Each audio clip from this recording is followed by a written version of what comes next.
दोस्तों, नमस्कार, जय हिंद। स्वागत है आप सभी का हमारे यूट्यूब चैनल पर। चलिए, अभी का जो कॉन्सेप्ट वीडियो है हमारा, उसके अंतर्गत हम देखेंगे सागरी और स्थलीय समुद्र क्या होता है। 10 मिनट का है, बहुत छोटा सा कॉन्सेप्ट है, इंपॉर्टेंट है, लेकिन जानना चाहिए जियोग्राफी में एक्चुअल में ये होता क्या है ना। और क्वेश्चन कभी भी ना कहीं से भी पूछ दिया जाएगा। ऐसा आप बोल नहीं सकते कि पर्टिकुलर इंडियन जियोग्राफी से ही पूछे, क्योंकि अगर देखोगे तो इंडियन जियोग्राफी में ये टॉपिक नहीं है, लेकिन जलवायु विज्ञान के अंतर्गत यदि देखा जाए तो भारत में प्रत्यक्ष रूप से इसका प्रभाव है ना। क्यों है देखेंगे वो सब बात बाद में। तो यहाँ पर हम देखेंगे सागरी और स्थलीय समुद्र क्या है और इसका प्रभाव या परिणाम क्या होता है। ठीक, ये 2 पॉइंट समझेंगे। चलिए, तो सबसे पहले हम बात करते हैं समीर, है ना। तो समीर आप देख रहे होंगे, लिखा है क्या, सागरी और स्थलीय समीर। समीर मीन्स क्या होता है, पवन, आप जान रहे हैं। ठीक, अब पवन की यदि बात करें तो ये पवन ना 4 प्रकार का होता है। अगर आप डिटेल में जियोग्राफी पढ़ोगे पवनों के प्रकार में, तो आप देखोगे कि एक होता है स्थानीय पवन, दूसरा होता है क्षेत्रीय,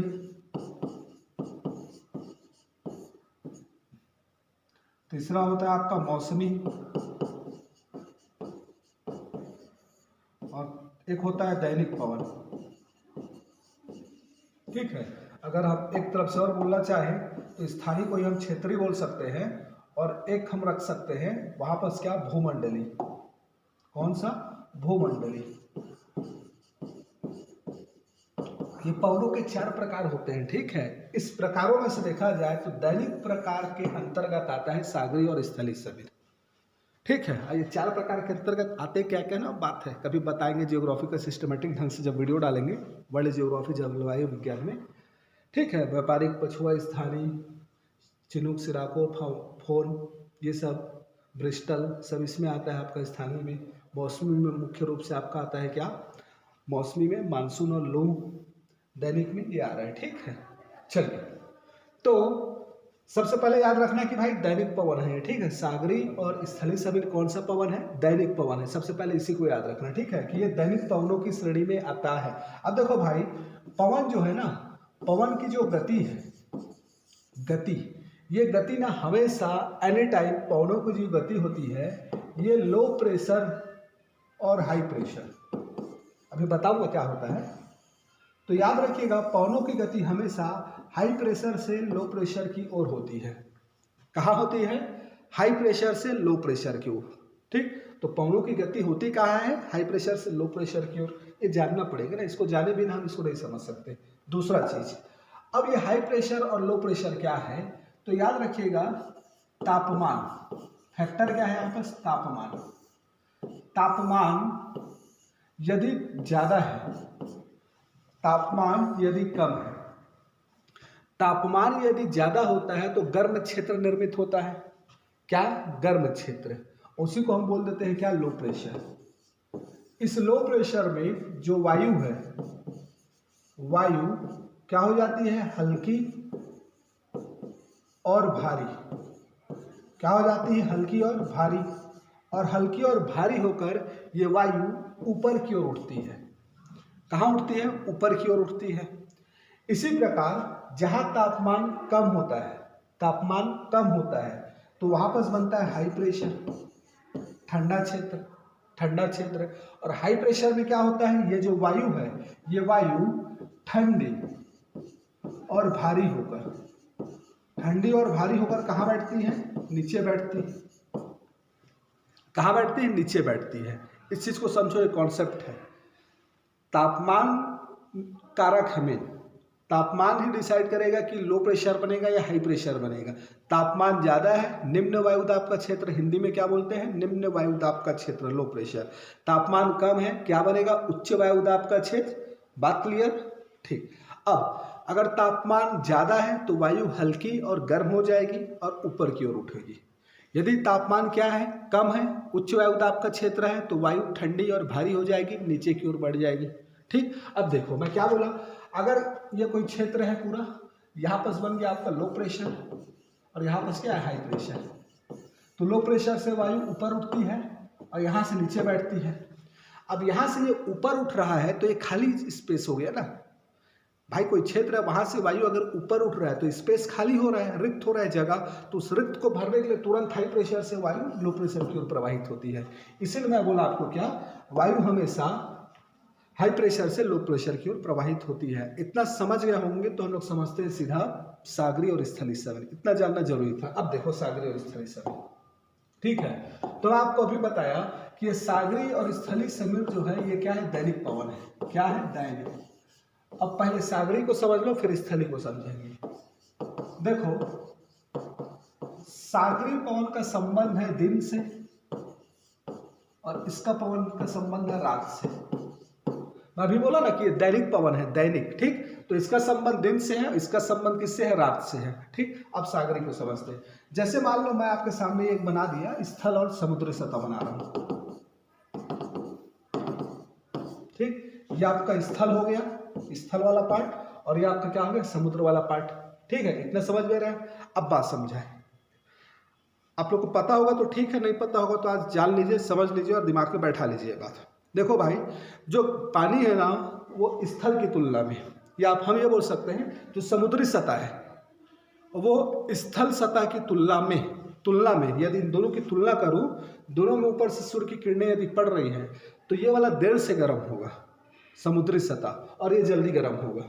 बात समझ में आ रहा है, ये देर से गर्म होगा, ये जल्दी गर्म होगा, और ये जल्दी गर्म हो रहा है तो जल्दी ठंडा हो जाएगा, और ये देर से गर्म हो रहा है तो देर से ठंडा होगा, ठीक है। मतलब पानी जो है ना वो लेट से गर्म होता है और लेट से ठंडा भी होता है, ठीक है, स्थल की तुलना में। तो यहाँ पर क्या होगा, अब दिन के समय समझो, दिन के समय में स्थलीय भाग है वो ज़्यादा गर्म हो जाएगा। तो ज़्यादा गर्म होने की वजह से यहाँ पर तापमान ज़्यादा हो गया, तो तापमान ज़्यादा हो गया तो क्या बन जाएगा, लो प्रेशर, गर्म का क्षेत्र बनेगा। इसकी तुलना में, स्थल की तुलना में ये जो समुद्री सतह है वो ठंडा है। इसकी तुलना में ना गर्म तो ये भी है, लेकिन यहाँ पर यदि 40 डिग्री सेल्सियस है तापमान तो यहाँ पर कितना होगा, 25 होगा। क्यों, क्योंकि भाई ये लेट से गर्म होता है ना। 12 बजे देखोगे तो यहाँ 40 डिग्री है, तो यहाँ हो सकता है 25 डिग्री सेल्सियस हो। क्यों, क्योंकि लेट से गर्म होता है। तो इस लेट से गर्म होने के कारण क्या होगा, मैं क्या बोला, यहाँ जल्दी गर्म हो जाएगा तो यहाँ क्या बन जाएगा, लो प्रेशर, ठीक है। यहाँ क्या बन गया, लो प्रेशर। इसी प्रकार इसकी तुलना में इस समुद्री सतह में क्या बनेगा, हाई प्रेशर दिन के समय, ठीक। क्योंकि ये जल्दी गर्म हुआ, ज़्यादा गर्म हुआ, ये लेट से गर्म हो रहा है, देर से गर्म होगा, तो यहाँ इसकी तुलना में तापमान कम है तो हाई प्रेशर, और यहाँ क्या है, लो प्रेशर, ठीक। अब यहाँ से गर्म हवाएं ऊपर उठेंगी, ठीक है, और खाली हो गया स्पेस, तो यहाँ से ठंडी हवाएं, ठंडी पवनें बढ़िया आर्द्रता ग्रहण करते हुए कहाँ आएंगी, इस लो प्रेशर की ओर, कहाँ आएंगी, इस लो प्रेशर की ओर। तो ये दिन के समय समुद्री सतह में निर्मित जो उच्च वायुदाब का क्षेत्र है वहां से जो ठंडी पवनें आ रही है तटों के ओर, तट के ओर, तटीय क्षेत्रों की ओर, इसी को बोलते हैं समुद्री पवन, सागरी पवन। कौन सी पवन, सागरी पवन। तो किस समय चल रहा है, ये दिन में चलता है।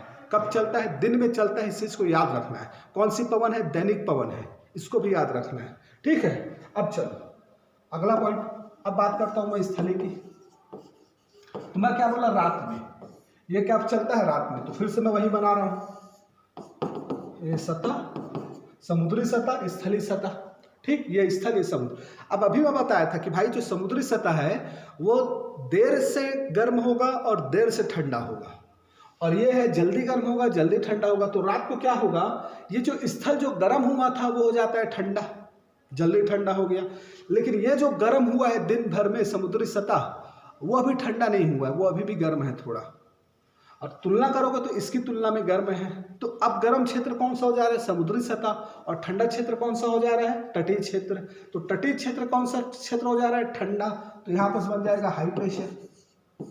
और इसकी तुलना में ये जो समुद्री क्षेत्र है, समुद्री सतह, वो क्या बन जाएगा, लो प्रेशर का जोन क्षेत्र। अब लो प्रेशर है तो वायु हल्की और गर्म होकर ऊपर उठेंगी।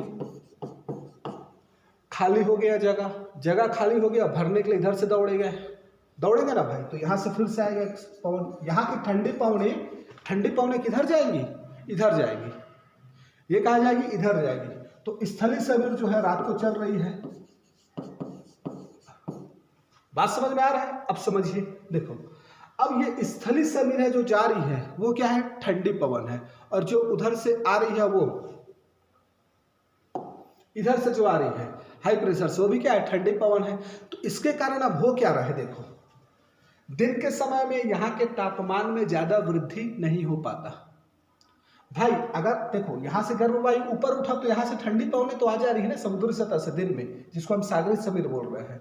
और इसी तरह अगर रात में यहाँ पर हाई प्रेशर निम्न वायुदाब का क्षेत्र उत्पन्न हुआ तो ये निम्न वायुदाब का जो ठंडी पवन है वो भी इधर चली जा रही है, किधर शिफ्ट हो जा रही है, इधर। तो यहाँ भी तापमान एकदम कम नहीं हो पाया यहाँ पर। इसके कारण टेम्परेचर में ज्यादा कमी नहीं हो पा रही है, ज्यादा कमी नहीं हो पा रही, क्यों? क्योंकि ठंडी पवनें शिफ्ट हो जा रही है। और दूसरी तरफ यहाँ पर क्या हो रहा है, दिन के समय यहाँ से जो ठंडी पवनें आ रही है इसके कारण टेम्परेचर में ज्यादा वृद्धि नहीं हो पा रही है। यही कारण है कि जो तटीय क्षेत्र होता है वहां पर महाद्वीपीय समान या सादृश्य जलवायु नहीं पाई जाती। महाद्वीपीय सादृश्य या महाद्वीपीय समान जलवायु नहीं पाई जाती। जैसे कि हमारे छत्तीसगढ़ की मैं बात करूं, एमपी की बात करूं, बिहार की बात करूं, उत्तर प्रदेश की बात करो, है ना। ये क्षेत्र ऐसे हैं जो समुद्र तटीय क्षेत्र से दूर है, जहां पर प्रत्यक्ष समुद्री प्रभाव नहीं दिखाई देता, अप्रत्यक्ष मानसून में दिखता है या चक्रवात के रूप में दिखता है, लेकिन प्रत्यक्ष नहीं है। इसलिए ठंडी के समय में तापमान कम हो जाता है, अधिक ठंडा लगता है, गर्मी के समय में तापमान बढ़ जाता है, ज्यादा ठंडा लगता है। तो यह महाद्वीपों में होता है, महाद्वीपीय सादृश्य जलवायु में, जो समुद्र से दूर होते हैं ऐसे क्षेत्रों में। लेकिन जो समुद्र के पास वाला क्षेत्र होता है, तटीय क्षेत्र होता है, यहाँ पर महाद्वीपीय सादृश्य जलवायु न बोलकर हम क्या बोलते हैं, समकारी ताप एवं दाब की अवस्था होती है। समकारी ताप एवं दाब, इट मीन्स क्या, या बोल सकते हो समकारी जलवायु की दशाएं पाई जाती है। मतलब ना ही टेम्परेचर अधिक कम हो पाता है और ना ही टेम्परेचर अधिक बढ़ पाता है। आर्द्रता भरपूर रहती है, चिपचिपापन आपको लगेगा ही तटीय क्षेत्र में जाओगे तो, लेकिन एकदम गर्मी भी नहीं लगेगा एकदम, और ना ही एकदम ठंडी लगेगा। बात क्लियर हुआ? इसी को बोल देते हैं क्या, सागरीय और स्थलीय समीर। आई होप आप लोग को समझ में आया होगा। और कोई कॉन्सेप्ट जानना होगा तो आप लोग कमेंट बॉक्स में बताइएगा, मैं उस टॉपिक को डील कर दूंगा बढ़िया, है ना। कॉन्सेप्ट कहे कि टॉपिक अभी नहीं पढ़ा रहा हूँ भाई, जियोग्राफी का टॉपिक वाइज लूंगा तो अलग रहेगा वो वीडियो, मैं बाद में डालूंगा टॉपिक वाइज भी। अभी मैं बस कॉन्सेप्ट ले कि कुछ कुछ जानो करके, ठीक है। कुछ कॉन्सेप्ट जानना होगा जियोग्राफी में, पूछ सकते हो कमेंट में, इकोनॉमिक्स में, पॉलिटी में, है ना, या हिस्ट्री में कुछ जानना होगा तो। अदरवाइज मैं अपने से लेके आऊँगा कॉन्सेप्ट। वीडियो अच्छा लगा होगा, समझ में आया होगा तो लाइक करिएगा भाई, कंजूसी वगैरह मत करिएगा, फ्रेंड लोगों में शेयर करिए। और फर्स्ट टाइम यदि देख रहे होंगे वीडियो तो चैनल को भी सब्सक्राइब कर लीजिएगा। धीरे धीरे बहुत कुछ इस चैनल में मिलेगा, पूरा इंडियन जीएस एक तरफ से आपको मैं दूंगा धीरे धीरे, है ना। चलिए ठीक है, बाय।